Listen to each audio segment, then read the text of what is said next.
अब आइए कैपेसिटर या कंडेंसर। तो कैपेसिटर क्या है? A capacitor is an arrangement for storing a large amount of electric charge in A small space. यानी कैपेसिटर क्या है? एक प्रकार का यंत्र है जिसमें हम लोग इलेक्ट्रिकल एनर्जी को स्टोर करते हैं। जैसे पानी को स्टोर करने के लिए हम लोग बाल्टी का यूज करते हैं। आजकल इलेक्ट्रॉनिक्स डिवाइस में आप देखे होंगे, चिप्स का नाम सुने होंगे।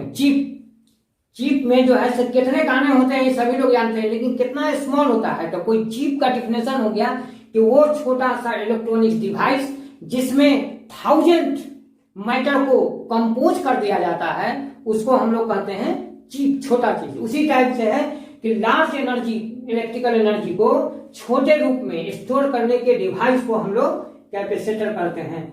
तो अगर एनर्जी यानी स्टोर कर लिए हमने, तो इससे क्या क्या फायदे हो सकते हैं? प्रेशर ज्यादा बन सकता है। जैसे पंखा में यदि कैपेसिटर निकाल दिया जाए तो पंखे का स्पीड घट जाता है। यानी कैपेसिटर जो है सो एनर्जी को स्टोर करके प्रेशर बढ़ाने की कोशिश करता है। जैसे मान लीजिए कि कोई स्टूडेंट जो है आदमी को इकट्ठा करके, अपने साथियों को इकट्ठा करके क्या करना चाहता है? अगला पर माने अदर पर्सन पर प्रेशर बनाना चाहता है कि मेरा काम तुरंत करो, वो अपना स्टोर करके। उसी टाइप से ये भी जो है कैपेसिटर भी वही काम करता है, इलेक्ट्रिकल एनर्जी को स्टोर करके सर्किट में प्रेशर बनाए रखना चाहता है, यानी डिवाइस को प्रेशर में रखता है। इसी को हम लोग कैपेसिटर कहते हैं। सिंपल बात है कि जो एनर्जी को स्टोर करेगा उसको हम लोग कहेंगे कैपेसिटर। कौन सा energy? Electrical energy. The charge can collect even on isolated conductor. जो हमने आपको अभी लैंग्वेज यूज किया कि जो इलेक्ट्रिकल चार्ज को स्टोर करेगा उसको हम लोग कैपेसिटर कहते हैं। तो ये भी तो स्टोर कर लेता है। आइसोलेटेड कंडक्टर भी तो स्टोर किया हुआ है चार्ज को, ना किसी को दे रहा है ना किसी से ले रहा है। तो इसको हम लोग कंडक्टर, ये कैपेसिटर नहीं कहेंगे। याद रहे कि charge can collect even on an isolated conductor but we do not call its capacitor. इसको हम लोग कैपेसिटर नहीं कहेंगे। The function of a capacitor, तो कैपेसिटर का क्या है? स्टोर तो करता है, लेकिन फंक्शन क्या है सो समझिए।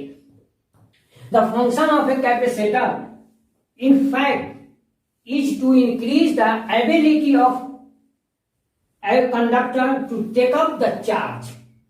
यानी कैपेसिटर का काम सिर्फ क्या है कि एबिलिटी, कंडक्टर की एबिलिटी को बढ़ा देना। जैसे हमने अपने दोस्तों को इकट्ठा किया, उससे हमको कोई फायदा नहीं हुआ, लेकिन मेरी एबिलिटी बढ़ गई कि मेरा ताकत बढ़ गया, लेकिन उसने तो कुछ किया नहीं, सिर्फ वो शो में रहा जिससे कि मेरी एनर्जी बढ़ गई। उसी टाइप से यहाँ भी है कि कैपेसिटर का जो फंक्शन है कि जो कंडक्टर है उसकी एबिलिटी को बढ़ा देता है। यही कारण है कि हम आइसोलेटेड कंडक्टर को कैपेसिटर नहीं कहेंगे। जो एबिलिटी को बढ़ाएगा उसको कंडक्टर, कैपेसिटर कहेंगे। सच डिवाइस यानी use for increasing the capacitance of conductor. यानी कैपेसिटर जो है सो किसी कंडक्टर के कैपेसिटी को, एबिलिटी को बढ़ाने के लिए यूज किया जाता है। एक कैपेसिटर एसेंशियली कंसिस्ट, कैपेसिटर में, डिवाइस में एसेंशियली दो conductor separated by an insulating medium. Capacitor में दो कंडक्टर होते हैं, बेसिकली दो कंडक्टर होते हैं जो इंसुलेटेड मीडियम द्वारा सेपरेट होते हैं। One of conductor is isolated and charge. Isolated मतलब क्या? बाहर का चार्ज वो नहीं खींचेंगे, ना अंदर का चार्ज बाहर देंगे, इसलिए इंसुलेटेड लिखा गया। Charge where as other is earth, दूसरा उसमें जो है वो अर्थ क्या रहता है। Depending upon the dielectric and shape of conductor, ये इसकी जो कैपेसिटी होती है वो डाइलेक्ट्रिक और शेप ऑफ कंडक्टर पर निर्भर करता है। The capacitance of an insulated charge conductor, जो चार्ज कंडक्टर होता है इंसुलेटेड, उसका कैपेसिटेंस इंक्रीज कराते हैं। अभी हमने कहा कि कंडक्टर के मटेरियल पर निर्भर नहीं करता है, कंडक्टर के कैपेसिटी को बढ़ाते हैं किसी भी चीज को का सराउंडिंग में अदर को लाने पर। तो यही बात यहाँ कहा गया है कि capacitance of insulated charge conductor increase appreciably by bringing near it an earth connected uncharge conductor. Uncharge conductor को उसके करीब हम लाते हैं जो क्या है अर्थ से कनेक्टेड होता है। जैसे जैसे करीब लाएंगे इसकी कैपेसिटी इंक्रीज करते जाएगी, जबकि ये अनचार्ज है फिर भी इसकी कैपेसिटी इंक्रीज कर जाती है। Types of capacitor, parallel plate capacitor, spherical plate capacitor, cylindrical capacitor. अब हम लोग वन बाय वन हम बताएंगे सभी को अलग अलग। तो आइए, parallel plate capacitor and expression for capacitance of it. आइए, parallel plate capacitor, it is the arrangement of two large plate parallel conductor separated by a small distance. यानी it is the arrangement of two large plane parallel conductor separated by a small distance. Let us consider a parallel plate capacitor consisting two identical large plate conductor A and B. माना कि parallel plate conductor में दो बड़े बड़े plane conductor होते हैं जो small distance से सेपरेटेड होते हैं। वो हमने मान लिया है कि A और B है। देखिए, एक प्लेन प्लेट ए है, दूसरा बी है। तो बी जो है अर्थ किया हुआ है, अर्थ का मतलब नेगेटिव, और ये जो है सब प्लस क्यू से चार्ज है। ये प्लस क्यू से चार्ज है। मान लीजिए कि इसके बीच में इलेक्ट्रिक फील्ड ई है और ये प्लेन है, इसलिए इसमें दो शीट होगा। तो एक शीट के कारण इलेक्ट्रिक फील्ड E1 है या दूसरे शीट के कारण इलेक्ट्रिक फील्ड E2 है। दोनों का डायरेक्शन सेम डायरेक्शन में है, इसलिए टोटल इलेक्ट्रिक फील्ड जो हो जाएगा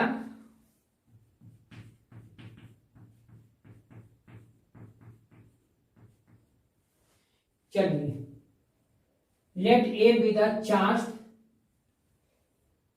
let A is charged by plus Q and B is earth by minus Q.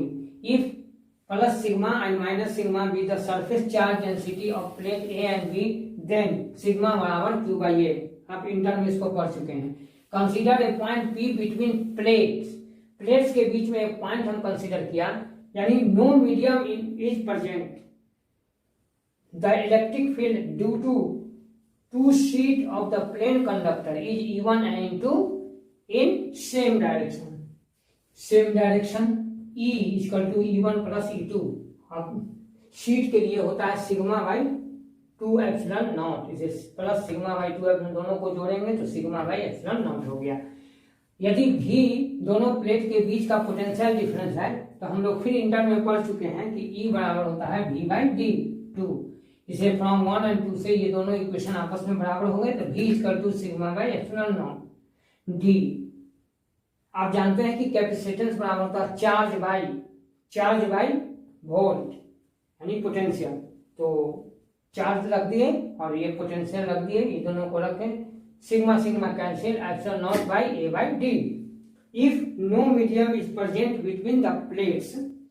चलिए, ये हम लोग जो निकाला, ये जब प्लेट के बीच में कोई मीडियम नहीं है, जैसे वैक्यूम हो या एयर हो, तो C0 equal to epsilon naught A by D। अब हम लोग डाइलेक्ट्रिक मीडियम प्लेट के बीच में डालते हैं। If dielectric medium is present between the plate the capacitance increases. जैसे ही डाइलेक्ट्रिक मीडियम डालेंगे उसकी कैपेसिटी इंक्रीज करेगी। यह पहले भी हम बता चुके हैं कि कैपेसिटी डिपेंड करता है डाइलेक्ट्रिक मीडियम पर, तो जैसे ही डालेंगे कैपेसिटेंस जो है इंक्रीज करेगा। तो सपोज कीजिए कि एक स्लैब है डाइलेक्ट्रिक मीडियम का जिसका थिकनेस डी है, उसको इंट्रोड्यूस कर दिया गया है such a way the length must be parallel to the plates. In this case potential difference between plates will be, यानी पोटेंशियल डिफरेंस क्या होगा, पोटेंशियल डिफरेंस क्या होगा, घटेगा। पोटेंशियल डिफरेंस घटेगा। क्यों घटेगा, वो तो सब है, मनुष्य का भी यही नेचर होता है। मनुष्य का नेचर होता है कि कोई मनुष्य ऐसे होते हैं जो बहुत से आदमी से डरते हैं, तो उनके सामने अगर बच्चे से क्वेश्चन पूछा जाए तो उनके अंदर का पोटेंशियल एनर्जी डाउन हो जाता है, वो नर्वस हो जाते हैं। यानी वो मीडियम पर निर्भर कर गया उनका नॉलेज।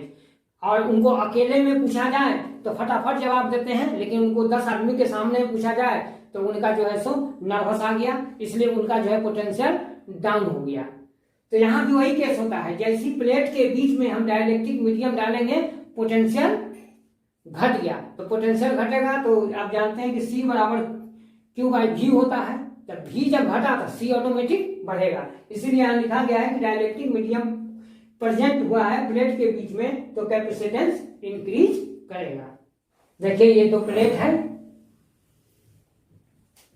ये प्लेट है जो पहले दिखाया गया। अब इसके बीच में हमने डाइलेक्ट्रिक मीडियम डाल दिया है जिसके अंदर इलेक्ट्रिक फील्ड EM है। तो आप जानते हैं कि V बराबर होता है E इंटू डी, तो खाली स्थान में जो है D-T है, तो V E D-T हो गया। यहाँ इलेक्ट्रिक फील्ड EM है, इसे EM इंटू T हो गया। अब सिग्मा बाई एप्सिलॉन नॉट और D-T और sigma by epsilon into T। Sigma इसलिए लिखा गया कि ये मीडियम है, ये मीडियम में है। और सिग्मा बराबर आप जानते हैं कि एप्सिलॉन नॉट एप्सिलॉन R होता है, और ये एप्सिलॉन R K के बराबर होता है, जिसको डाइलेक्ट्रिक कांस्टेंट कहते हैं। V बराबर sigma by epsilon not D-T T/K। अब कैपेसिटेंस के फॉर्मूला पर इसको पुट कर दिया गया, जिसके हिसाब से एप्सिलॉन A D T/K। मान लीजिए Q स्पेस जो है पूरी तरह भरा हो डाइलेक्ट्रिक से, पूरी तरह डाइलेक्ट्रिक से भरा हो, तो नेचुरल सी बात है थिकनेस जो है सो D के बराबर हो जाएगा। तो D-D ये हो गया 0, तो D/K हो गया, यानी एप्सिलॉन नॉट A K/D। इसलिए K एप्सिलॉन नॉट A/D ये C के बराबर होता है। यानी अगर पूरी तरह भरा हुआ है डाइलेक्ट्रिक से, तो कैपेसिटेंस जो है डाइलेक्ट्रिक के साथ खाली स्थान का K टाइम्स हो जाएगा। K टाइम्स का डाइलेक्ट्रिक कांस्टेंट के गुणक के बराबर हो जाएगा। मान लीजिए कि फ्री स्पेस में 5 माइक्रोफैराड है कैपेसिटी, और एक डाइलेक्ट्रिक मीडियम पूरी तरह भर दिया गया है जिसका डाइलेक्ट्रिक कांस्टेंट 5 है, तो कितना हो जाएगा, 5 गुना बढ़ जाएगा, यानी 25 माइक्रोफैराड। इसको यानी किसी भी कैपेसिटर का कैपेसिटी डाइलेक्ट्रिक मीडियम डाल के बढ़ा सकते हैं।